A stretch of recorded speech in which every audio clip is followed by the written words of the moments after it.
ఆదివారం చెన్నైతో జరిగిన మ్యాచ్లో ముంబై ఓడిపోయింది.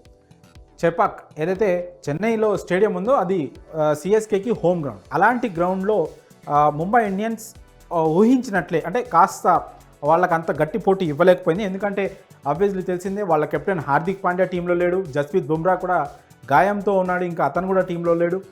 ఓవరాల్గా చూసుకుంటే చెన్నై సూపర్ కింగ్స్ చాలా మంచి స్పిన్నర్లతో బరిలోకి దిగింది. నూర్ అహ్మద్ చూసాం, చాలా అద్భుతంగా బౌలింగ్ చేసి 4 వికెట్లు తీసుకున్నాడు. అలాగే ముంబై ఇండియన్స్ తరఫున కూడా కొత్త బౌలర్ ఎవరైతే ఆ రిస్ట్ స్పిన్నర్ ఉన్నాడో కేరళకు చెందిన అబ్బాయి విఘ్నేష్ పుత్తూర్, అతను కూడా చాలా బాగా బౌలింగ్ చేసి 3 కీలక వికెట్లు తీసుకున్నాడు.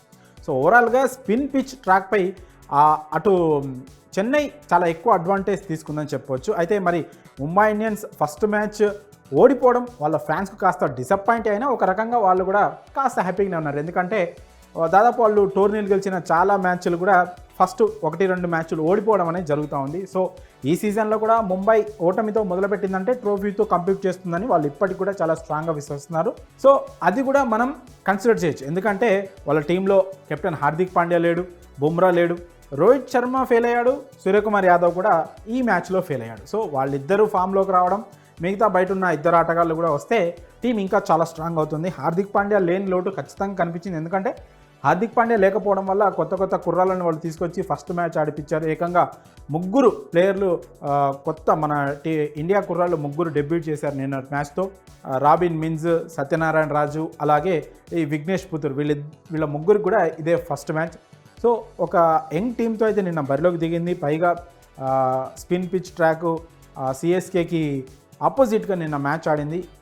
సో లాస్ట్లో కాస్త ఫైట్ చేసినప్పటికీ కూడా అంత గట్టి పోటీ అయితే ఇవ్వలేకపోయింది. సో ఈ మ్యాచ్ చూసి ముంబై ఫ్యాన్స్ ఎవరు తమ టీం ఇంత డల్గా ఉందని కూడా అనుకోవడానికి లేదు. ఎందుకంటే రోహిత్ శర్మ నిన్న డక్అవుట్ అయ్యాడు, సూర్యకుమార్ యాదవ్ కూడా అంత బాగా పర్ఫామ్ చేయలేదు, తిలక్ వర్మ కాస్త బాగా ఆడినా కూడా ఒక లాంగ్ ఇన్నింగ్స్ ఆడలేదు.